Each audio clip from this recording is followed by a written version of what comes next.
Okay students, so electrostatics का question number 8 है. A 6 microfarad capacitor is charged by 300 volt supply. It is then disconnected from the supply and is connected to another uncharged 3 microfarad capacitor.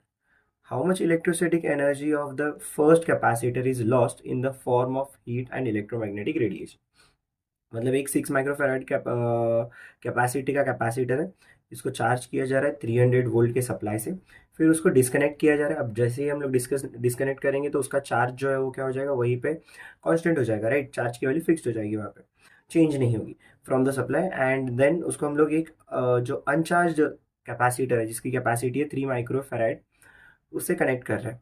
Right, अब ये connect करने के बाद जो हमारा first capacitor है उसका कितना एनर्जी लॉस होगा in the form of heat and in the form of electromagnetic radiation, वो हमें क्या करना है, फाइंड आउट करना है. तो सबसे पहले तो हमें देखना पड़ेगा कि पहले कैपेसिटर के ऊपर एनर्जी होगी कितनी.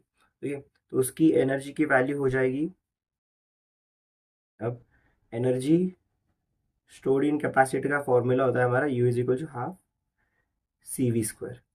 अब ये हाफ सी की वैल्यू है हमारी 6 microfarad, that means 6 into 10⁻⁻6 farad. तो यहाँ पे ये हो जाएगा 6 इंटू 10⁻⁻6 एंड देन ये हो जाएगा 300 का स्क्वायर. तो ये 2 1 2 3 6 and this will B 3 into 10⁻⁻6. 300 का स्क्वायर है तो 300 का स्क्वायर हमारा हो जाता है ये 9 इंटू 10⁻4, है ना. उसके बाद यहाँ से 9 3 27 एंड ये -6 + 4 है तो -2, so that will be 0.27 joule हो जाएगा, 0.27 joule. Right, now moving head हमें फाइंड आउट करना पड़ेगा कि भाई चार्ज कितना स्टोर होगा. अभी यहाँ पे हम इसको सप्लाई दिया है ना हमने 300 वोल्ट का, तो उस पर चार्ज कितना स्टोर हो जाएगा. तो चार्ज स्टोर होगा Q is equal to CV. तो C की वैल्यू हमें पता है 6 into 10⁻⁻6 and this is your 300. Right, तो ये हो जाएगा हमारा अराउंड 1800. एंड फिर 1800 को अगर हम लोग लिखते हैं this will be 1800 then into 10⁻⁻6. So इसको हम लोग लिख सकते हैं 1.8 इंटू 10⁻⁻3. ओके, अब ये -3 है मतलब ये क्या हो जाएगा हमारा मिली. ये 1.8 मिली, इतना हमारा क्या हो जाएगा, चार्ज स्टोर हो जाएगा उसके ऊपर. अब हम क्या कर रहे हैं, दो कैपेसिटर्स को कनेक्ट कर रहे हैं, है ना, so that they can transfer the energy among themselves. तो उसके लिए क्या हो जाएगा, हम लोग उनको पैरेलली कनेक्ट करेंगे. तो ये CP will be equal to C1 plus C2. So this will be 6 + 3 which is 9 microfarad. Right, which is nothing but 9 into 10⁻⁻6, है ना, फैराड. राइट, देन हमें फाइंड आउट करना पड़ेगा अब जो एनर्जी लॉस हुआ है. राइट, अभी ये सिस्टम का टोटल कैपेसिटेंस हमें मिल गया, नेट कैपेसिटेंस की वैल्यू हमारे सिस्टम की हमें मिल चुकी है. अब इस सिस्टम में जो एनर्जी होगी, राइट, ये कंबाइंड सिस्टम की, वो कितनी होगी वो हमें देखनी पड़ेगी. तो that energy will be equals to U is equal to, again formula वही है हमारा, U is equal to half CV².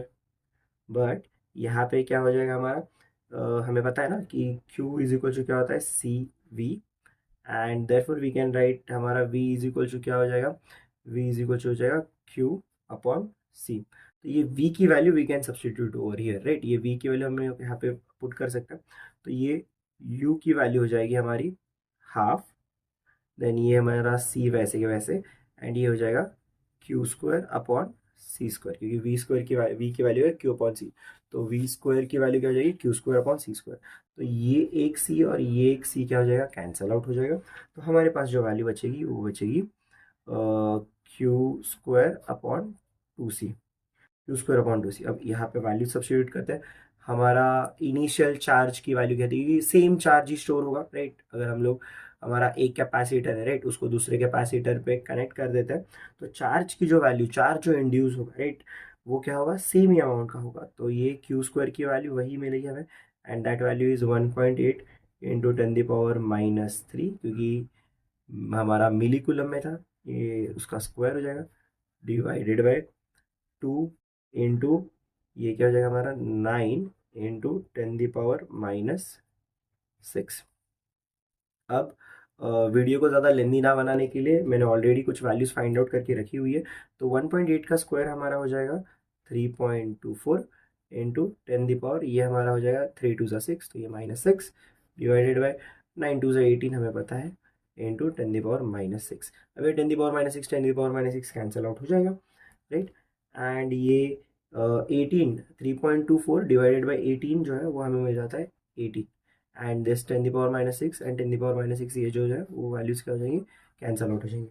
तो ये हमें मिल जाएगा हमारा 0.18 मिल जाएगा, तो ये हो जाएगा 0.18 जूल।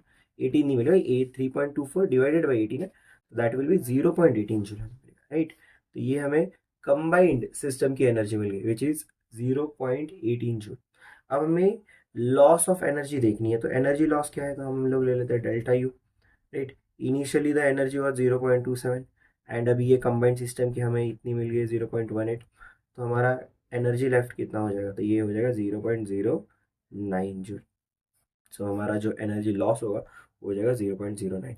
तो इनिशियली हमने एनर्जी फाइंड आउट की थी एंड वो एनर्जी हमें मिली थी 0.27। देन फिर हमने चार्ज भी फाइंड आउट किया, क्योंकि चार्ज जो हमारे फर्स्ट कैपेसिटर पे होगा वही सेम चार्ज की वैल्यू हमारे सेकेंड कैपेसिटर पे भी होने वाली है, राइट।